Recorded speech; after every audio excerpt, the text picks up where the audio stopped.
हाँ ना, एक तो चंद्रदास को और नमस्कार।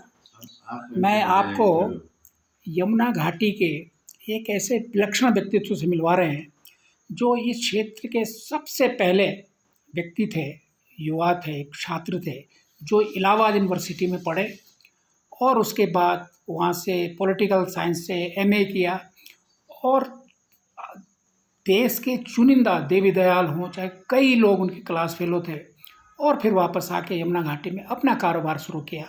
और आज उनसे आपको मिलवाते हैं। ये यमुना घाटी के पहले इलाहाबाद यूनिवर्सिटी के भाई साहब, ये बताओ, हाँ आप किस सन में इंटरमीडिएट के बाद आप इलाहाबाद गए? हाँ, इंटर के बाद तेरी पुरानी तेरी जहाँ डैम बना हुआ वहाँ से इंटर किया मैंने और तब हो गया इलाहाबाद यूनिवर्सिटी में। हाँ, फर्स्ट टाइम। तो हमारे यहाँ तो रवाई में तो बड़ी गरीबी थी, कैसे आप चले गए वहाँ को? अब सुनो, तो वो जो है ना, वो हमारे चाचा जी, नेताजी, वो और वो शिक्षा विभाग के अधिकारी थे एक ना, यस जी, तारनाथ था, वो पौड़ के रहने वाले थे। हाँ। और इधर थी उनकी ड्यूटी ना, तो कई स्कूलों को देखते थे, साहब थे। बात तो रहे वो रात को एक होटल में, हाँ। तो चाचा जी ने बोला उनसे कि हमारा भतीजा इस समय इंटर कर रहा है टेरी से, हाँ। उसको कहाँ भेजा आज? हाँ। ना, तो उसने बोला कि इलाहाबाद भेजो। हाँ। उसने बोला अच्छा, चाचा जी को कि इलाहाबाद भेजो। तब मैं इलाहाबाद गया, सीधे इलाहाबाद। हाँ इलाहाबाद। उस समय हमने यहाँ नीचे देहरादून भी नहीं देख रखा था कि देहरादून कहाँ है, हैं? और सीधा इलाहाबाद पहुँच गए ना।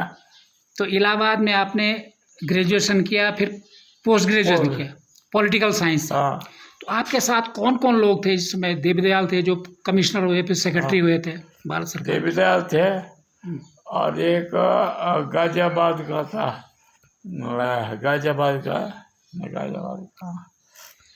चंद्र सिंह जी थे। हाँ, चंद्र सिंह। वो क्लास फेलो थे आपके या आगे पीछे थे? क्लास फेलो ही थे, जो आईएएस हाँ, रिटायर हुए आईएएस। हाँ, चंद्रदास। हाँ। वो और हम क्लास फेलो थे, मतलब सब्जेक्ट अलग अलग थे हमारे, पर रहते एक ही हॉस्टल में थे। तो उस समय तो बहुत लड़के निकलते थे, कंपटीशन दिया उस समय यूपीएससी के, इलाहाबाद यूनिवर्सिटी बहुत निकलते थे। ना ना, वहाँ कोई कंपटीशन नहीं दिया मैं। अच्छा। घर आया मैं ना, मतलब एमए करके घर आया तो भैया था एक ही भैया, छोटा भैया हमारा, वो उस समय उत्तरकाशी पढ़ता था, 9वीं 10वीं में। अब मेरे दिमाग में ये पड़ा, मैंने कहा मैं तो इतना पढ़ लिख गया, पर मेरा भाई तो अनपढ़ रह गया।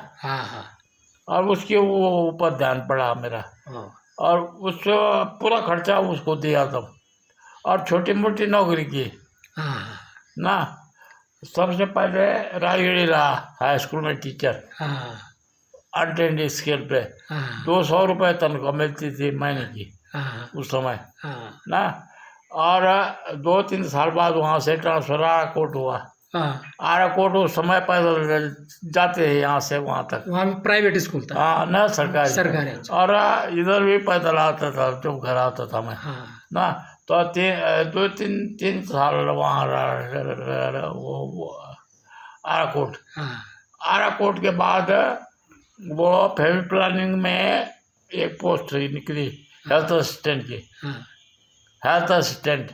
तो उसमें 400 रुपये महीने तनख्वाह थी। और तब वो शिक्षा विभाग छोड़ दिया मैंने। ये वहाँ तो 100 मिलती है, जिसमें 400 मिल रही है।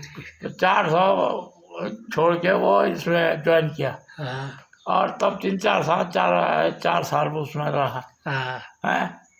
और उसके बाद मतलब मेरे दिमाग में आया, मैंने कहा ये तो थैंकलेस जॉब है। उस समय नसबंदी वाले रात को भगते थे गाँव के लोग जंगलों में छुप जाते थे कि नसबंदी वाले आ गए, नसबंदी वाले आ गए। मैंने कहा ये तो थैंकलेस जॉब है, मेरे दिमाग में ये आया और मैंने वो छोड़ दिया वो डिपार्टमेंट ही छोड़ दिया। हाँ फिर बड़कोट चलाया, प्राइवेट हाई स्कूल हाँ बड़कोट। बड़कोट पे। हाँ, तो बड़कोट चलाया। उसके बाद 8-10 लड़के हमने वहाँ से पास आउट। पास करवाया, और उनको उनको सर्विस भी मिली, टीचर बने वो, और कई गुजर भी गए हमारे पिताजी ना उस समय के। हाँ, बस आपकी एज क्या है इस समय? ऐसे 83-84। अच्छा, हाँ, 83-84। 83, 84। आप और एसपी चमोली बराबर हैं? हाँ एसपी चमोली भी हाँ, 83 है चमोली जी हमसे थोड़ा सा उम्र में कम होगी सर। ना, 83 बोल रहे हो? अच्छा, 83 और तो बराबर ही है। ये की उम्र है, ये की उम्र है। अच्छा, ये बताओ, हाँ जब आपकी पढ़ाई होती थी हाँ। तब की और अब की पढ़ाई में क्या अंतर देखते हैं आप? आज के और उस जमाने में क्या अंतर देखते हैं? बहुत अंतर है, बहुत अंतर है। अब तो क्या, अब तो वैसे पढ़ाई है नहीं जैसे पहले थी। पहले जी। हाँ, और लोग पढ़ते भी थे।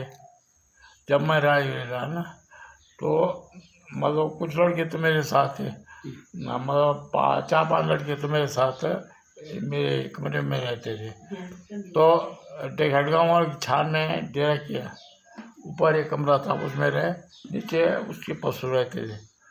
बस, तो नीचे हम खाना बनाते थे लकड़ी पे उस समय ना। हाँ, तो सारे लड़के जो 4-5 मेरे साथ थे, सब खाना बनाने पे लगे रहते थे, पढ़ाई पे ध्यान नहीं देते थे ये ना। बताओ, अब उत्तराखंड में हाँ राज्य बना हमारा, हाँ। इसमें क्या पहले उत्तर प्रदेश वाला राज्य ठीक था या उत्तराखंड जो बना, इससे क्या क्या फर्क पड़ा? क्या फायदा हुआ, क्या नुकसान, क्या मानते हैं आप? ना ना, इसमें तो बड़ा फायदा हुआ, हाँ, फायदा हुआ। अच्छा। पर गांव तो खाली हो रहे, गांव में कोई रहता ही नहीं है, हाँ और नीचे के लोग जमीन खरीदने के लिए गांव गांव जा रहे हाँ, हैं। गाँव को यार हैं? सही बात। तो ऐसा नहीं होगा कि गांव वाले पता चले कि वो नीचे और वो नीचे वाले ऊपर हाँ हाँ, है? ऐसे हुआ। नहीं, हाँ। तो ये तो नुकसान वाली बात है। अच्छा, उसके बाद हाँ, वो वहाँ से बड़कोट से छोड़ा मैंने। हाँ, फिर उस समय मार्केटिंग सोसाइटी खुली हाँ, नौगांव में, हाँ, तो वहाँ ज्वाइन किया। तो 200 रुपये महीना तनख्वाह मिलती थी। हाँ, तो 2 साल रहती तो यही रहा नौगांव, 2 साल की थी। हाँ, 2 साल। और उसके बाद श्याना चट्टी लगी मेरी ड्यूटी ना, हाँ। श्याना चट्टी खुली दुकान, तो वहाँ रहा मैं 4-5 साल। और उस समय श्याना चट्टी तक गाड़ी जाती थी। और उसके बाद गई हनुमान चट्टी। जब हनुमान चट्टी गई गाड़ी, तब वो दुकान फिर हनुमान चट्टी ले गए। तो हनुमान चट्टी रहा मैं बहुत साल हाँ, ना। और हनुमान चट्टी से ऊपर पैदल जाते थे उस समय, हम लोग थे हनुमान चट्टी से पैदल था। तो इतनी कम सैलरी में हाँ। आपने बेटे को इंजीनियर बना दिया, सारों पटवारी बना दिए, हाँ। कैसे एडजस्ट करते थे आप? अब वो ये क्या कहते हैं वो, ये जो हमारी घरवाली है ना, इसका मायका पटारा से है, पटारा से ना। हाँ, तो ये हमको ऐसी औरत मिली कि इसने रात दिन मेहनत की, हाँ, रात दिन मेहनत की। हाँ, मतलब घर में मुझे वो राशन नहीं लानी पड़ती थी, सब खेतों में। सब खेतों में वो होता था हाँ, ना। और मैं जो थोड़ा बहुत बचाता था वो लड़कों पे खर्च करता था हाँ, ना। बिल्कुल। अब उस समय वो जो हमारा पुराना मकान था, हाँ, तो उसमें दो तो नीचे थे, हाँ, 2 ओबरे ना, और 2 कमरे ऊपर। तब जब दोनों भैया हम अलग अलग हुए, हाँ, तो एक तो मेरा भैया की सा ये एक ओबरा और एक कमरा, और एक ओबरा एक कमरा मेरे हिस्सा है। तो हमारे बगल में मकान के बगल में चौखट था, एक चौखट। हाँ, चौखट था बड़ा। हाँ, चौखट था बड़ा। तो उसकी पन्नारी हमारे दीवार की तरफ आती थी, पन्नारी पानी हाँ, की पानी। ना, ऐसे वाह। तो उस जमाने लकड़ी का कूद तेबद्वार का लाए, और तो वो लगाया, तो वो पानी उसमें पड़ता था और आगे निकलता था ना। बस, और जब कई साल हो गए तो उस पानी वो सड़ गया, वो कोर, हाँ और तब वो दीवार में टपकने लगा। और हमारी दीवार जो है वो चौखट की तरफ वाली, हाँ मतलब वो नीचे ऊपरे से तो नहीं उतर गया अंदर की तरफ, और ऊपर बाहर की तरफ, और उस चौखट की दीवार पे ऐसे पिटा लगा दी उसने, पिटा। उसमें टिक गया। हाँ उसमें ठीक है।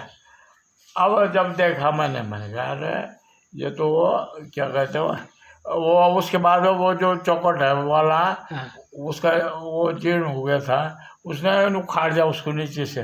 वो दीवार पीछे हाँ पे। पूरा उखाड़ दिया। और तब देखा मैंने कहा ये तो अच्छा ऐसे ये बताओ, हाँ अगर आप इलाहाबाद से घर आ गए आप, हाँ, अगर छोटा भाई पढ़ाने के नहीं होते तो अब तो आप इलाहाबाद कंपटीशन तैयारी करते वैसे चल जाते जैसे और थे। हाँ बिल्कुल। क्यों? हम ना अगर मैं ये जाऊँ भैया ना, हाँ उसने इंटर किया हाँ है, और उसके बाद सर्विस की नहीं उसने पूरे जीवन। हाँ। अगर मैं ये जानता ना पहले ये सर्विस नहीं करे हो तो हाँ, खुद ही वहीं से क्यों पड़ता उस चक्कर में। बिल्कुल बिल्कुल। हैं?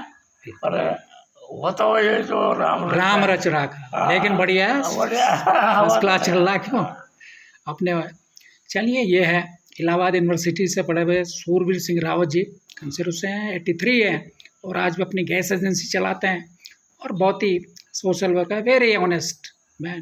तो ये हैं कुछ लोग रवाई के, जो हमारे मील के पत्थर हैं यमुना घाटी के। धन्यवाद।